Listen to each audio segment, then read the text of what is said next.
आज हम आपको मेरुदंड के अभ्यास का क्रम बताएंगे।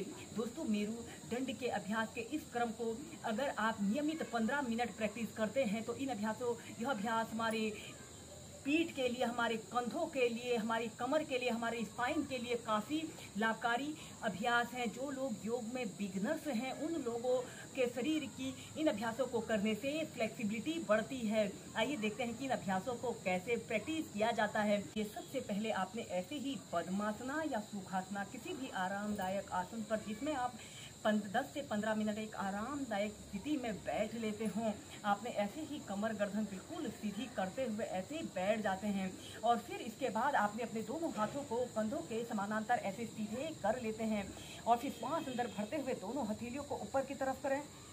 ऐसे 5 सेकंड होल्ड करके रखने के बाद श्वास छोड़ते हुए नीचे। जिन लोगों को कंधों में दर्द, पीठ दर्द, फ्रोजन शोल्डर की शिकायत होती है के लोगों के लिए बहुत अच्छा और सरल अभ्यास है।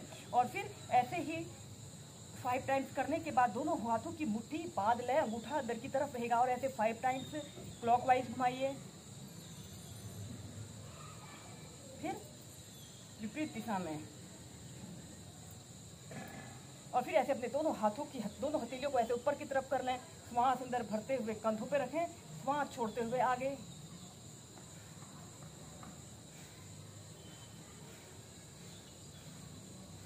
फिर कंधों के पार्श्व भागों में।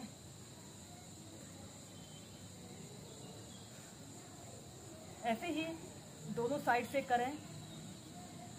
दोस्तों, इन अभ्यासों का हमारे शरीर के जोड़ों के अंगों पर बहुत ही लाभकारी प्रभाव पड़ता है। और फिर इसके बाद आपने अपने दोनों हाथों को ऐसे इंटरलॉक करके अपने सिर के पीछे से ऐसे रख लें। एक हाथ से दूसरे हाथ की कलाई को ऐसे पकड़ लें और ऐसे श्वास अंदर भरते हुए ऐसे अपने हाथ को खींचिए। आपकी कोहनी ऐसे आपके सिर के बीच में रहे और ऐसे सीधे देखते हैं। 5 to 10 सेकेंड होल्ड करने के बाद कम से कम 10 सेकेंड होल्ड करके रखें और फिर सीधे श्वास अंदर भरते हुए ऐसे अपने हाथ को खींचे।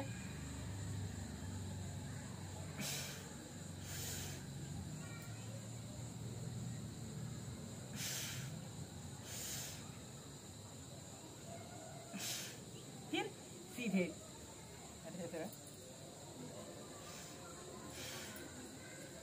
इसके बाद आपने अपने दोनों हाथों को ऐसे अपने कंधों के पास रख लें और दोनों कोहनियों को ऐसे आपस में मिलाते हुए आगे से पीछे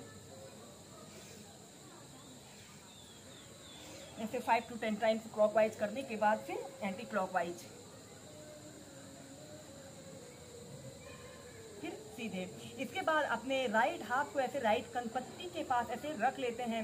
एक अपने सिर से हाथों की ओर और हाथों से सिर की ओर एक दूसरे के विपरीत दबाव डालिए और 5 सेकंड होल्ड करने के बाद फिर नीचे, फिर दूसरी साइड से।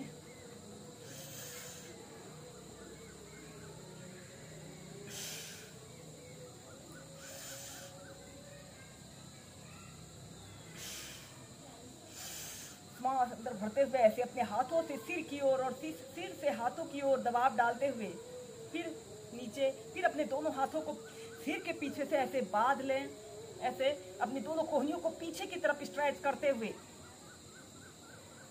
ऐसे अपने हाथ से सिर की ओर और सिर से हाथों की ओर दबाव डालिए। फिर ऐसे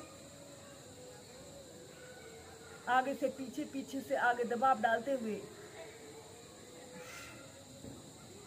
और फिर इसके बाद आपने अपने दोनों हाथों को ऐसे अपने सिर के पीछे से ऐसे इंटरलॉक कर लें। श्वास अंदर भरते हुए दोनों कोहनियों को पीछे की तरफ स्ट्रेच करें जितना आप कर सकते हैं।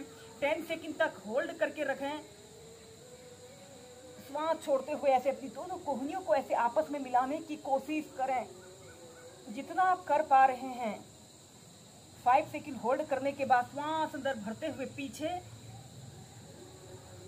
श्वास छोड़ते हुए आगे। फिर ऐसे अपने दोनों हाथों को ऐसे अपने घुटनों के पास रख लेते हैं और ऐसे अपने कंधों को 5 टाइम्स क्लॉकवाइज कीजिए, फिर विपरीत दिशा में, फिर सीधे। नेक्स्ट अभ्यास करेंगे कागासना योग। सबसे पहले कागासना योग को करने के लिए आपने ऐसे अपने दोनों पैरों के बीच में कम से कम आधे से 1 फीट का ऐसे स्पेस रख लेते हैं और सबसे पहले ऐसे ही कागासना की पोजीशन पर बैठ जाएं। अपने दोनों हाथों को ऐसे अपने घुटनों के पास रखते हुए ऐसे अपने घुटनों को ऐसे अपने पेट की तरफ प्रेशर देने की कोशिश करें। कागासना योग एक ऐसा अभ्यास जिसे आप खाना खाने के तुरंत बाद या किसी भी समय प्रैक्टिस कर सकते हैं। यह वज्रासन के बाद दूसरा ऐसा अभ्यास है जिसे आप खाना खाने के तुरंत बाद या किसी भी समय प्रैक्टिस कर सकते हैं। यह अभ्यास हमारे डाइजेशन के लिए विशेष रूप से लाभकारी अभ्यास है। जिन लोगों को अपच की शिकायत रहती है के लोगों के लिए यह एक बेस्ट अभ्यास है। ऐसे अपने दोनों हाथों को ऐसे अपने पेट की तरफ प्रेशर देते हुए या फिर अपने दोनों हाथों को ऐसे बांध कर भी इस अभ्यास को एक आरामदायक स्थिति में प्रैक्टिस कर सकते हैं।